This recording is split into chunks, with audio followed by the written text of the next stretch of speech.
Alright, I will make this quick. I've had to do an emergency paint job in my apartment Saturday night, almost Sunday. Is it Sunday yet? Nope. It's Saturday night. And on Thursday afternoon my landlord told me that there was an appraisal scheduled for Monday, which meant I had 3.25 days to completely renovate my apartment. Wow. It's like that old TV show. Crazy. And it's been a whirlwind for me. Luckily, I'm one of the best painters I know, and I work in a very upscale market, but I also know how to sling an apartment better than almost anybody. After painting for 20 years, one of the best things you learn is not only how to paint, but how to clean. You learn it by accident, by hanging out. Because if you're a house painter working in someone's second house, the people who live there aren't there. Who's there? Carpenters, painters, HVAC guys, and house cleaners. And if you're on a job for a year, you see the same house cleaner 52 times. You know?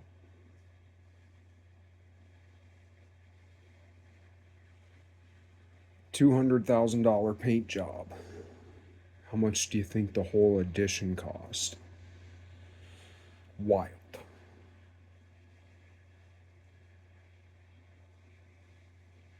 Oh, yeah, anyway, what I was going to talk about was dying. Because we all die, and that's the problem, and we're all afraid. That's the problem. That is the problem. That's why we don't work together. We don't work to.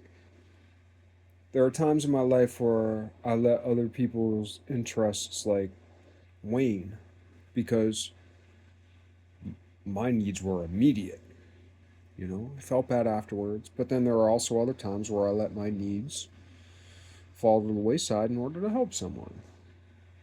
It's tough to say which is more. But most of the time, all of us, or the people that I know, kind of languish in mediocrity. And then, kind of just is what it is.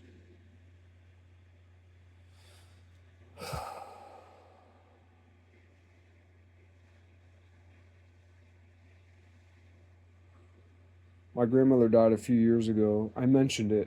She died on Groundhog's Day. I can't remember what year, but I made a video on Groundhog's Day. I think it's 2 years ago. That's when she died. It was a weird day.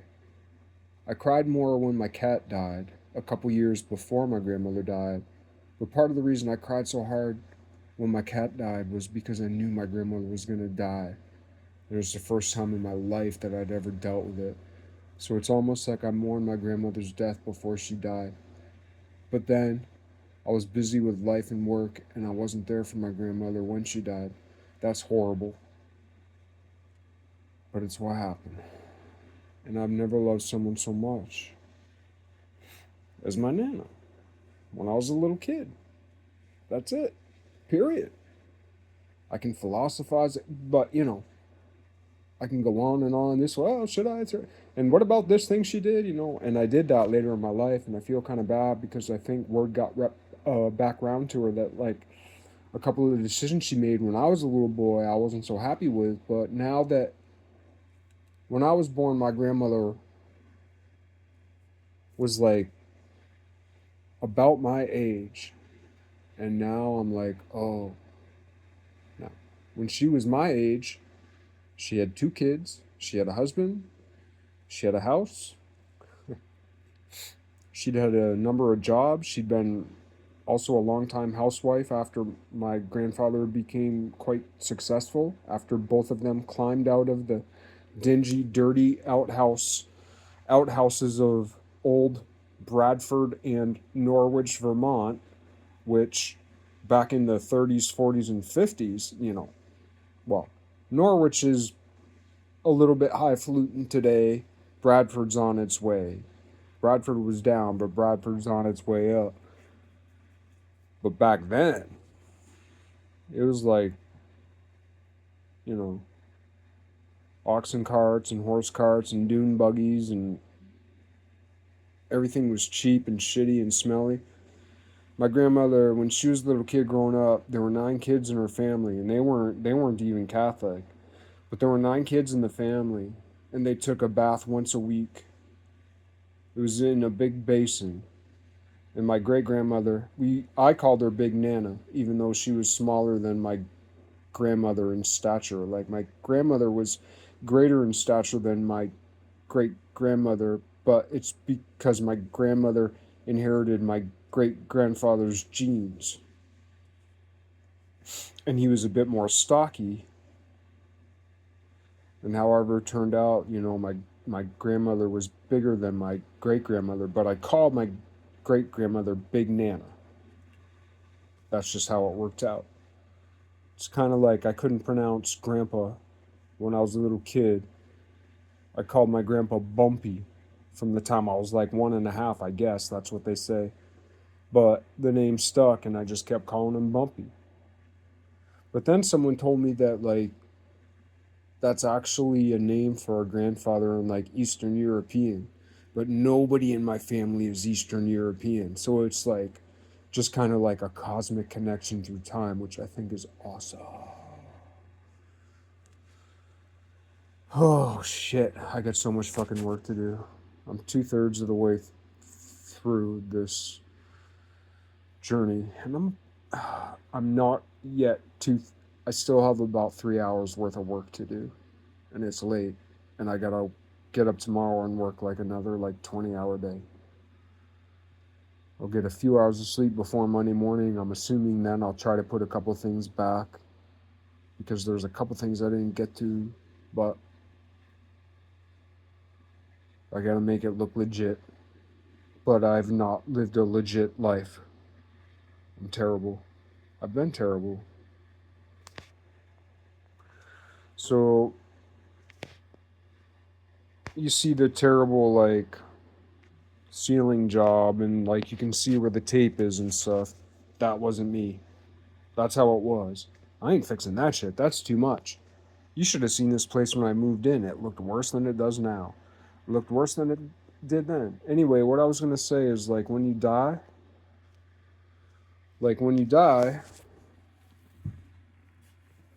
when you die, when I die, first you stop pooping, and then you stop breathing, and then your heart stops, and then your body's pretty well dead. But then there's a little brain activity left. And if something happens to the body to intervene, the brain part is still alive and can reanimate the body. It's not necessarily that first you stop shitting, then you stop breathing, then your heart stops, then your brain dies. But that's kind of like the gentle way of falling into the night, which I'm not suggesting you should do, but most of us do. Maybe some of us don't. Who knows?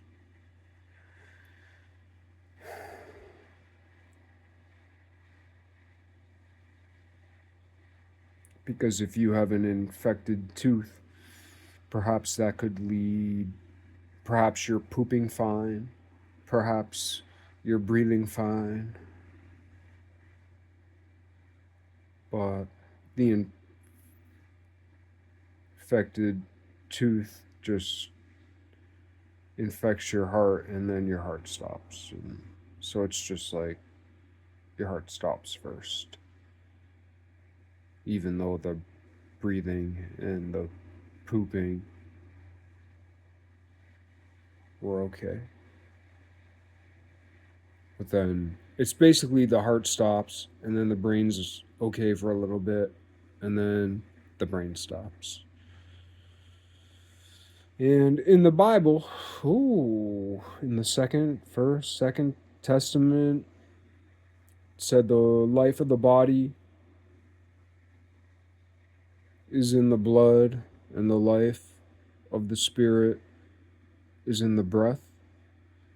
But we could say that the portal to the soul is in the brain.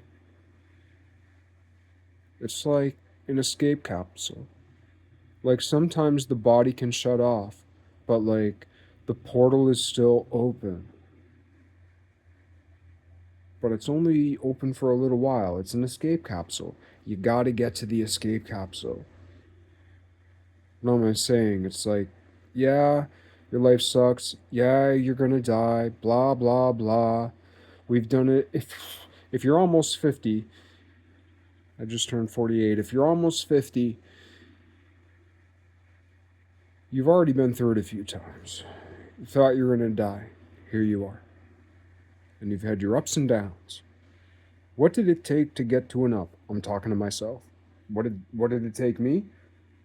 I'm afraid I'll be evicted if I don't repay my apartment because I've been living like a slob for 12 years. But I'm such a good painter now that like even though it will be disappointing in many ways, like it's going to look 20 times better than when I moved in here. Even though this building is crumbling around me. It'll only look good for 5 years, and then the decay will begin to show itself once again. The inner rot will find its way in.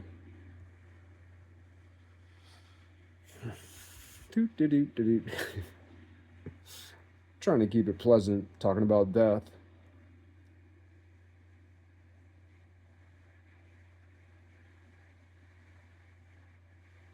Third Testament. First, Second Testament. Life of the spirit is in the breath.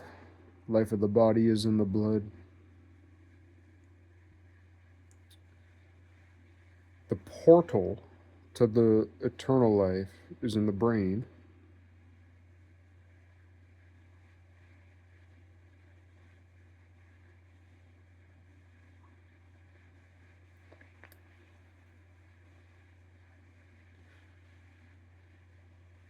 The very center of the brain is the embryo we were born from. No one's ever done the research. The exact embryo that we were born from, this one's for you, Saint Anne. This one's for you, Santa Ave Maria. There's one cell in our body that never dies. One. And we can't find it because we've never thought to look for it. Our embryo, our fertilized embryo, all the other cells die. Our fertilized embryo doesn't die.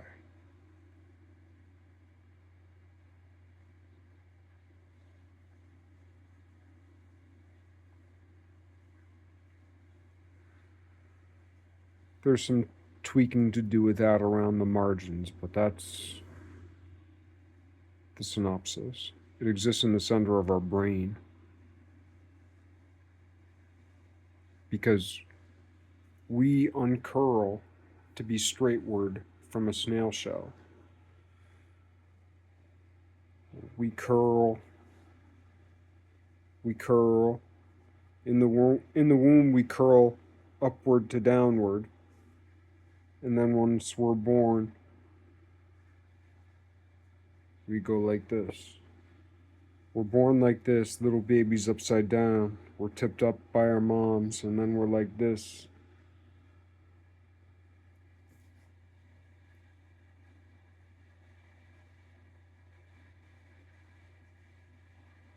Third Testament, which is the next 1,000 years. Life of the body is in the blood. Life of the spirit is in the breath.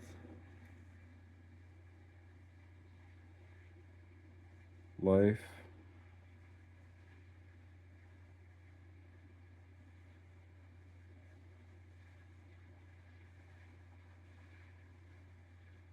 of the eternal is accessed through the portal